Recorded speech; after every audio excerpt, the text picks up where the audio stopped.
The mahogany conference table gleamed under the crystal chandelier as I took my usual seat at the far end, away from the real family business. The Whitmore Trust building still intimidated most people who entered its marble lobby, but I'd been coming to these monthly meetings since I was 18. Now at 31, I knew exactly why I'd been summoned today. My father, Charles Whitmore III, sat at the head of the table in his hand-tailored suit, radiating the authority that came with managing one of the region's oldest family trusts. To his right sat my brother Marcus, golden child and heir apparent, wearing his Harvard MBA like a crown. My sister Victoria perched beside him, her designer everything screaming "Look at me, wealth." And then there was me, Isabella Whitmore, the family disappointment in my Author-Act blazer and sensible shoes. "Thank you all for coming," Dad began, his voice carrying the weight of generations of Whitmore authority. "We have some important family business to discuss." I already knew what was coming. The whispered phone calls between Marcus and Victoria over the past month hadn't been as discreet as they thought. The concerned emails about my lifestyle choices and concerning independence had made their way back to me through well-meaning cousins. "As you know," Dad continued, pulling out a leather portfolio, "the Whitmore Trust has supported this family for 4 generations. It's a privilege that comes with responsibilities." Victoria nodded eagerly, her perfectly styled blonde hair catching the light. She'd never worked a day in her life, but had strong opinions about responsibility. "However," Dad's voice hardened, "some family members seem to have forgotten that privilege requires proper behavior, proper associations, and proper respect for family values." Here it came. Marcus leaned forward, unable to hide his satisfaction. "Dad, maybe you should just get to the point." "Very well." Dad opened the portfolio and pulled out official-looking documents.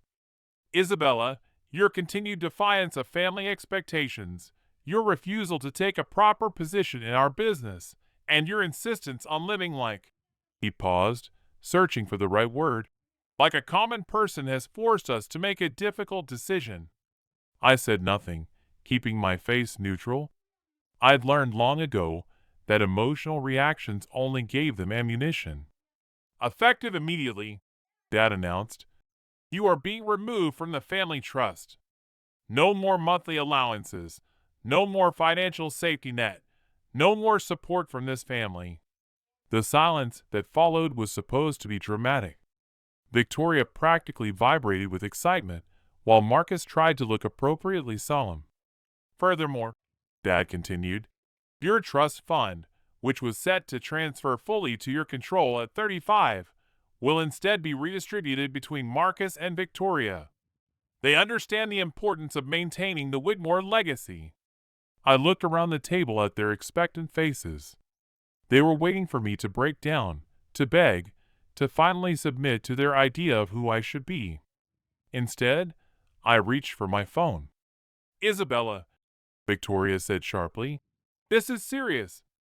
Put that away and address what Dad just said." I ignored her, opening my banking app. "Actually, this is interesting timing." "Timing?" Marcus scoffed. "What's interesting about finally facing reality?" I turned my phone screen toward them, displaying my primary checking account balance. The number was clear, undeniable, and substantial enough to make Victoria gasp. "Isabella," Dad said slowly, "what exactly am I looking at?" "My checking account," I said calmly. "What of them, anyway?" Marcus squinted at the screen. That's impossible. You work at some nonprofit. You drive a 10-year-old Honda." I swiped to my savings account. The number was even larger.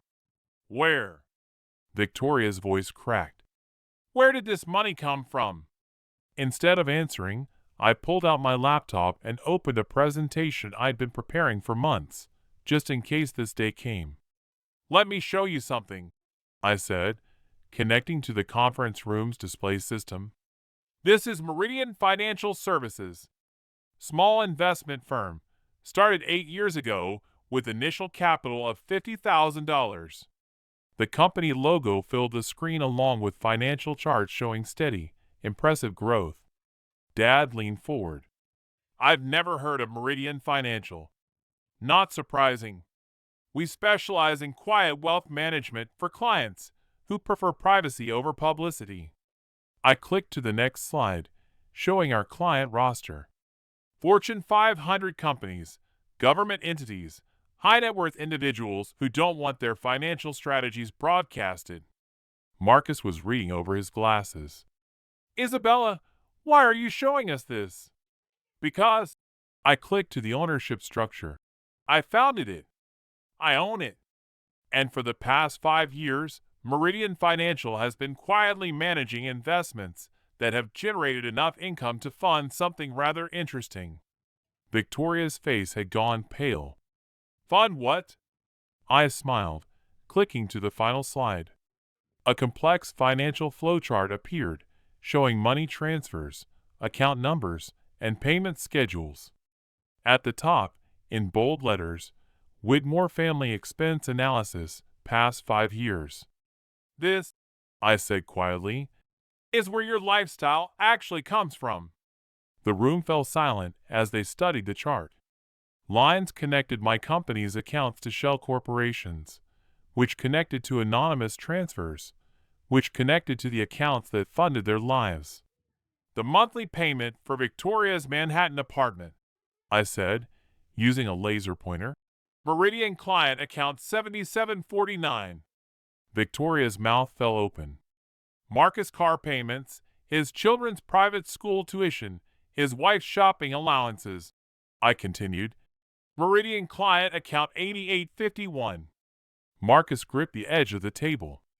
Dad's country club memberships, mother's charity donations, the maintenance on this building, even the salary for your personal staff. I let the information sink in before continuing. You see, the Whitmore Trust hasn't been generating significant income for over a decade. Poor management, outdated investment strategies, and excessive withdrawals have reduced it to barely break-even status. Dad's face had gone from authoritative red to ashen gray. That's impossible. The annual reports show exactly what I told our accounting firm to show. Enough stability to maintain your dignity, nothing more. I clicked to another slide showing the trust's actual financial position. Without the anonymous supplemental funding from Meridian Financial, this family would have been bankrupt 3 years ago. Victoria stood up suddenly, her chair scraping against the floor. You're lying. This is some kind of elaborate joke. Is it? I pulled up another document. Here's the contract your apartment management company has with Aurora Holdings, one of my subsidiaries. They've been prepaying your rent annually for the past 4 years. But, she sat back down heavily. But I thought Dad was paying for that. Dad thought the trust was paying for it. The trust thought it was coming from shrewd investments. Everyone thought someone else was handling it. Marcus found his voice. But why would you do this without telling us? I looked at him steadily. Because every time I tried to discuss the family's financial situation, you dismissed me as irresponsible. Every time I suggested modernizing our investment approach, you said I didn't understand old money. Every time I offered to help, you told me to focus on my little nonprofit job. The truth was, my little nonprofit job had been perfect cover. Working at a financial literacy organization had given me access to networks, strategies, and opportunities that traditional wealth management never would have provided. While my family attended charity galas, I was building relationships with the people who actually move money in this city. So when the trust started failing, I continued, I had a choice. Let you all fall into poverty and learn humility the hard way, or quietly step in and maintain your illusions of financial security. Dad was staring at the financial charts like they were written in a foreign language. Isabella, I don't understand how you could have built something this significant without our knowledge. Because you never asked about my work. You assumed that because I chose to live modestly and work in a nonprofit, I must be struggling financially. I clicked to another slide showing Meridian's complete portfolio. While you were all focused on maintaining appearances, I was building something sustainable, something that could actually support a family legacy instead of just spending it down. Victoria's voice was small. How much are we talking about? Meridian manages just over $800 million in assets. My personal net worth is somewhere around $120 million, though it fluctuates with market conditions. The silence that followed was profound. Outside, I could hear the distant sounds of the city. People going about their normal Tuesday afternoon business, completely unaware that a family's entire understanding of itself was being dismantled in this conference room. Marcus finally spoke. So, when you said you've been funding our lifestyle, you meant literally. Your mortgage payments, your car leases, your children's education, your wife's spending, even your vacation to Tuscany last month, all of it traced back to investments I made in companies I built. Dad removed his glasses, cleaning them with shaking hands. How long have you known about the trust problems? 6 years. I tried to bring it to your attention 5 years ago. Remember? You told me I was being dramatic and didn't understand family finance. I did remember that conversation. Dad had patted my head like I was still 12 years old and told me to leave money matters to the adults. That's when I realized I had two choices, I continued. Let you face the consequences of decades of financial mismanagement, or find a way to preserve the family while building something better. Victoria was scrolling through her phone frantically, but the credit cards, the bank accounts, all showed healthy balances because of automatic transfers from accounts I controlled. Your credit has been maintained, your lifestyle preserved, your reputation's intact. Why? Marcus asked again. After the way we've treated you, why protect us? I thought about that question. Why had I spent years secretly supporting people who consistently dismissed and undervalued me? Because you're my family, I said simply. I didn't agree with your attitudes or your assumptions, but I wasn't going to let you lose everything because of pride and poor financial planning. Dad looked up from the charts. What happens now? That depends on you, I said, closing my laptop. You just cut me off from a trust fund that was essentially worthless anyway. You can continue thinking I'm the family disappointment who needs to learn responsibility, or you can acknowledge reality. I stood up, straightening my practical blazer. The reality is that I've been supporting this family for years while building a business that could support us for generations. The question is whether you want to be part of that future or keep living in the fantasy of past glory. Victoria was crying now, quietly but visibly. Isabella, I'm so sorry. We had no idea. You had no idea because you never asked. You assumed that because I didn't flaunt wealth, I didn't have it. You confuse simplicity with failure. Marcus stood up as well. What can we do? How do we fix this? You can start by understanding that success doesn't always look like what you expect. That intelligence and capability aren't measured by how closely someone follows your predetermined path. I gathered my things, noting how different this felt from every other family meeting I'd attended. For the first time, they were really seeing me. The financial support will continue, I said, heading toward the door. Because that's what family does. But the next time you want to cut someone off, you might want to check who's actually paying the bills. Dad's voice stopped me at the door. Isabella, wait! I turned back. Can you teach us about what you built? How you did it? For the first time all day, I smiled genuinely. I'd like that, Dad. I've been waiting years for you to ask.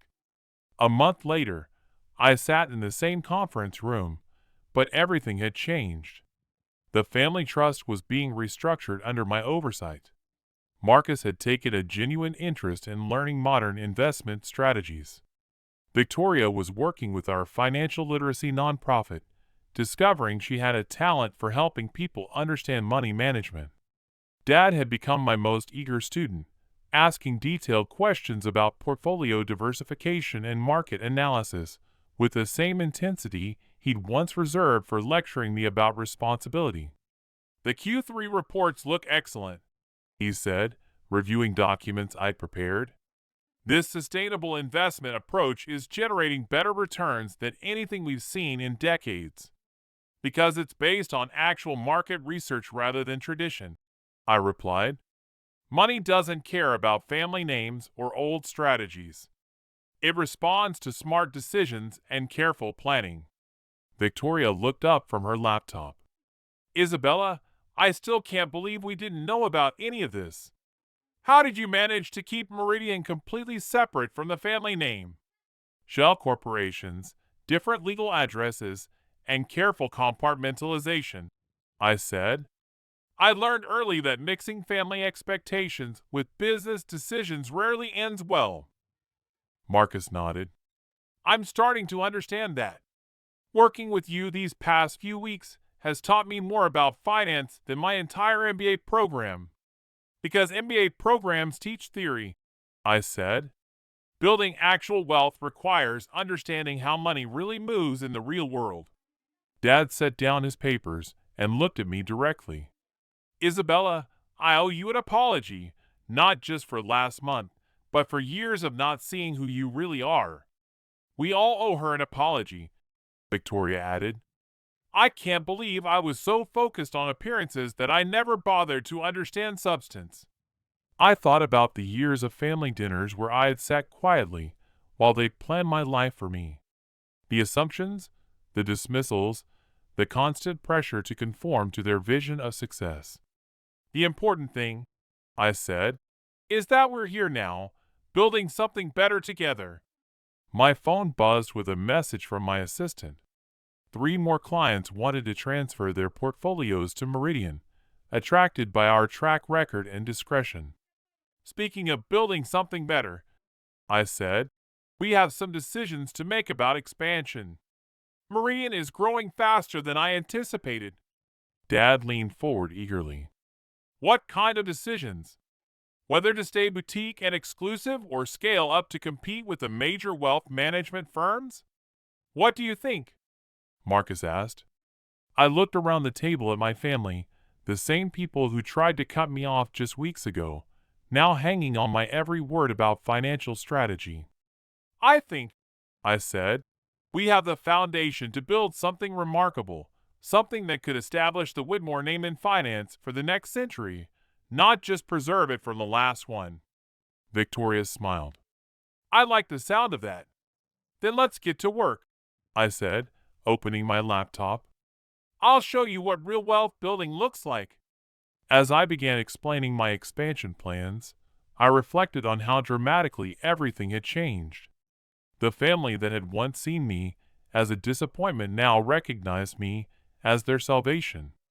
The trust fund I had supposedly lost access to had been replaced by something far more valuable.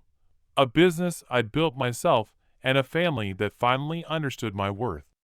Sometimes, the best response to being cut off isn't begging to be let back in. It's proving that you were never dependent on their approval in the first place. And sometimes, the most powerful revenge is success so complete that it transforms your critics into your most devoted students.